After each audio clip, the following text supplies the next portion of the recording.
Hi, I'm Kevin Ramirez, NMLS instructor with AAA Mortgage Training. I offer the official NMLS 20-hour pre-licensing course, which is a required course to become a licensed loan officer in the mortgage industry. But I'm going to give you this is part 7 and the exciting conclusion of my little teaser series. Just to show you what exactly it's like to be in my class, which is a little bit more fun than some of the self-paced options out there.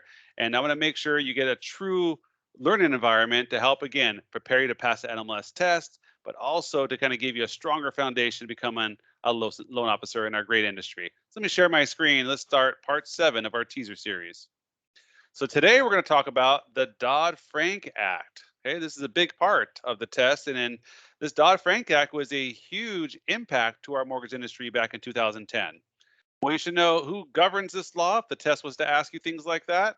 Well, the Consumer Financial Protection Bureau, CFPB, which I actually mentioned earlier in my class, is that Dodd-Frank Act created the CFPB. They created their own enforcement arm because, quite frankly, whoever else was in charge before then wasn't doing such a great job. And that's why we had that mortgage fiasco of 2008, the great crisis that almost ruined the global economy, which I talk about in our class too.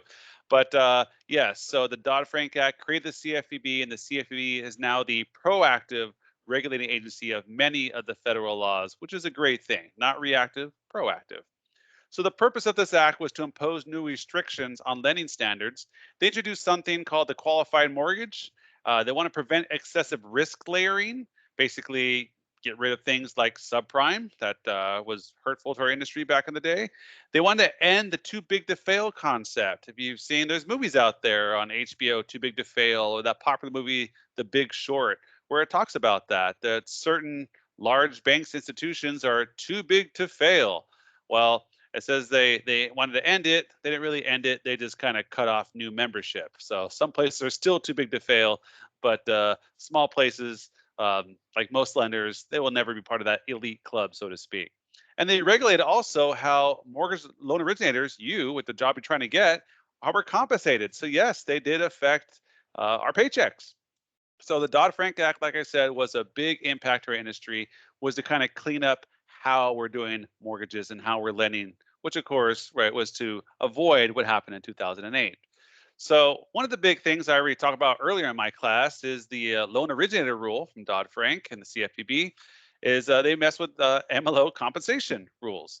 So they don't want us to have any excess upfront points and fees. They put limitations on the points and fees to be charged, limitations on compensation, basically no more upselling. Yes, we used to get paid if I charged you a higher interest rate, the loan officer would get paid more money. Even if you didn't know it was a higher interest rate, if you believe me that that was the rate and it was actually higher than it's supposed to be, we got paid more money in the back end, so to speak. I know doesn't it's not very settling on the stomach to hear that that was happening in our industry. Or you charge higher fees, you got paid more, bigger commission. Or I put you in this program instead of this program, I got paid a higher commission. That's just how it worked.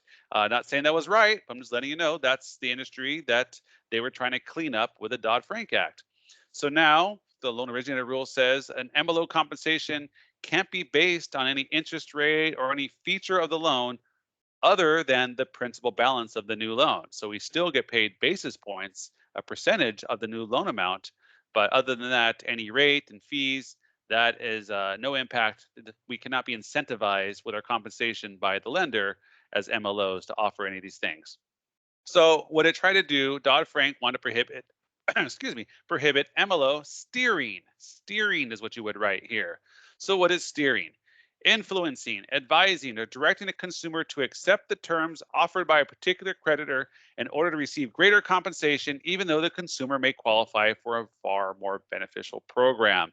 So again, it was, well, I know you might qualify for this great conventional conforming Fannie Mae loan, but if I could convince you to do this loan instead, whatever it might be, FHA, whatever, I will get a higher commission, and therefore buyer beware kind of thing. Unfortunately, that happened a lot in the industry, and that's what Dodd-Frank set out to stop. So now we have a clear conscience. Now, no matter what rate we charge you, no matter what fees we charge you, this program, that program, the loan officer gets paid the same, which I think is great because now we could truly come from a place of goodness. Like the same loan we give to our parents, we'd be happy to help out all our customers like that. So Anyways, moving on. They came out with something as well. And by the way, DoddFrank is Chris Dodd and Barney Frank. They helped write this regulation, which has still been very impactful in industry. The qualified mortgage rule, sometimes called QM. Okay, so this QM rule, qualified mortgage, applies to closed-end transactions secured by a dwelling.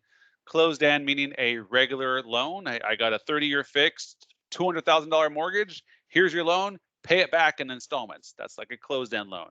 Versus open-ended transactions you see down here, that's like a home equity line of credit, a HELOC, where I might charge up a balance, pay it down, charge it up again, pay it down again. And I can do that repeatedly over a set period. Again, an open-ended transaction. Well, qualified mortgage applies to closed-end transactions, primary residence, second homes, and investment property occupancy statuses. QM rule does not apply to open-end transactions like HELOCs, home equity lines of credit, which I go into depth in my class, or reverse mortgages. Reverse mortgages, I even talked about in my teaser here, those loan programs for some elder folks, 62 and above, where they could tap into the equity of their property to help supplement their income. So let's learn more about the qualified mortgage rule. I'm going to teach in a little bit of a different way because I think this is a maybe easier way to understand it. Some of the highlights. So rather than say what a qualified mortgage is necessarily, let's start off by saying what it is not. It is not a loan where the home loan is longer than 30-year term. So again, there are some 40-year loans out there, and back in the day we had 50-year loans. You pass on to your grandkids. So those loans, anything longer than a 30-year, would not be a qualified mortgage. Now, why is that important? Well, most lenders are doing qualified mortgages because that's pretty much what Dodd-Frank says. Here's what a good loan looks like: a good, stable, qualified mortgage that's none of that funny business, creative financing that got us in trouble back in 2008. But here's what a good old loan looks like. So this is some of the definitions we're going to define right now. But it's all about a lot of lenders want to sell their loans on the secondary market. Well, especially when this rule first came out a few years back, is, well, all right, well, if we want our loans to be bought on the secondary market, which is a big part of how the loan industry works, is we're going to fit in this little box and we're going to do good loans called qualified mortgages. Well, interesting enough, the pendulum always swings in the home loan world. Well, a few years ago, a few lenders started saying, you know what? Maybe we don't want to do qualified mortgages. We want to do non-qualified mortgages, non-QM. And that is perfectly fine. It is very much allowed, whether it's a qualified mortgage, which is kind of the standard that most lenders do, or a non-qualified mortgage, non-QM. Those loans are also acceptable as long as you follow other federal laws and state laws, and you have a secondary market investor that's willing to purchase it. Right? And if this loan is performing, meaning the customer is paying on time, well, apparently all is well. Okay, so let's go back to what's not a qualified mortgage. Loans where the income or the assets are not documented. You've heard of these stated income, stated assets loans, where we didn't verify how much the borrower actually made or had how much they had in their banking accounts and that sort of thing. We just, how much do you have? 10,000? Sounds good to me, right? So those were stated income, sometimes called the liar loans. Those are really hard to come by. Well, these are not qualified mortgages. Loans where the ARM fixed period is less than 5 full years from the date of the first payment of the loan. So you've heard of like ARMs, adjustable rate mortgages, where the rate's fixed for the first 3 years, and then after that it's subject to adjustment. Could go up, could go down. Well, that would not be a qualified mortgage. Okay. Balloon mortgages. What's a balloon mortgage? Well, again, my class, you want the full story? You got to take my full class here. Well, these are loans, for instance, where you're paying it like it's a 30-year payment. So your payment looks like it's amortized for 30 years. So you're just paying your regular payment. But then boom, for example, on the 15th year, the entire remaining balance is due. If you still owe $120,000 on the loan, that's your payment on the 15th year if you had a 30-year due in 15 balloon loan. So to give you an idea what a balloon is, a giant balloon payment before the term's done. So it's kind of a head fake. You think you're paying like a 30-year PI amortized payment, but really the entire balance will be due much sooner than 30 years. Okay, so balloon mortgages not qualify with some exceptions. Okay, and keep it simple for you. A small creditor would be like the small local banks, not your big Chase, Wells Fargo's that are all over the country. We're talking about the small local banks there. Well, in certain like rural areas, scarce areas. If they keep the balloon in their private portfolio, I mean, they don't sell it, right? They keep it for at least 3 years, 3 full years, then that balloon will become a qualified mortgage. So it kind of transforms, it blossoms into a qualified mortgage if they keep it in their portfolio for 3 years. So this is an exception to the rule, which showing how balloon mortgage could in some cases become a qualified mortgage.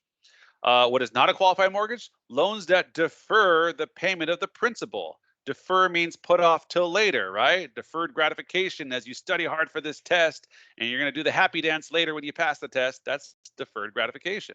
So you defer the payment of principal till later. That's called an interest only loan.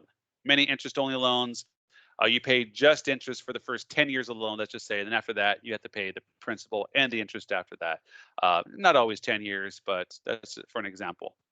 And of course, you could always pay more than the interest only. It's just you only have to pay that the first 10 years. Qualified mortgage is not a loan where the monthly payment can increase the principal balance. That sounds interesting. You make a payment and your loan balance goes up. Right?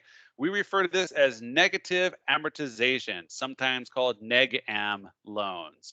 These are very popular before 2008.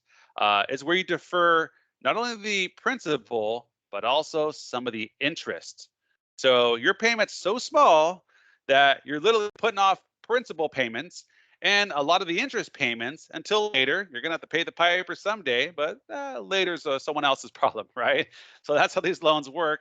Deferring the principal and interest that results in the loan balance increasing, losing equity. So these are sometimes called pay option arms. A lot of them were adjustable rate mortgages, and we call them pick-up payments. There was all these different names for them. You would get a bill, and literally on your mortgage bill as a consumer, every month you had a choice. You had your four choices, maybe a 30-year principal and interest payment. No one paid that one. A 50-year principal interest payment. Pretty sure no one paid that one.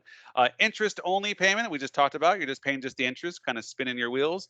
And then there was a fixed minimum payment. That was, again, the negative amortization payment, where your payment was so low, you were not paying enough to cover, forget the principal, you weren't paying enough to cover the interest that you should have paid that month. So you're paying a portion of the interest, but the principal is put off till later, and the rest of the interest you should have paid put off till later. Take a look how this works. Here's an example of a negative amortization schedule. You can see if for the first month, if I got a $100,000 loan, principal balance, right? Well, again, I get my four payments, my pick a payment, pay option arm. Well, on that first payment, I pay only 50 bucks. Great, sounds fantastic. $100,000 loan, 50 bucks. I could afford that. The American dream came true, right?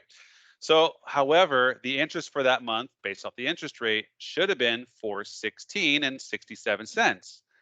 Should have been, but you didn't. You just paid 50 bucks. So that other 366 that you should have paid in interest, right? That's 416 minus 50 bucks, do the math, that you should have paid that month. Well, that gets added to the principal balance. So then again, you made a payment, right? You're on time, but you're run out of time because your principal balance is going up, right? And as you can see, you're losing equity, like I said.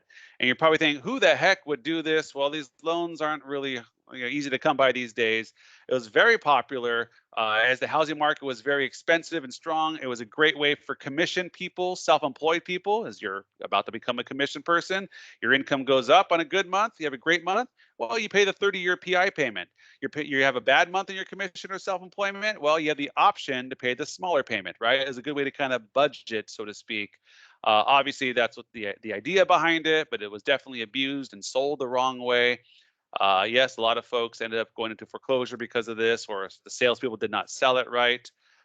But again, for the right person and explained properly, it could have been a great loan. But you can see it was tough because how long could you make that minimum payment? Eventually, the program would say that minimum payment had to go away. You couldn't make it forever. And then now you got stuck with a higher principal balance. And it was an arm, so the rate could be higher. And on top of that, your payments, the 30-year PI, the 15-year PI, maybe the interest only, they would recast each month, recast off the higher balance, which means now the payments are higher on those three payments, while that fixed minimum payment, the negative amortization payment, stayed the same.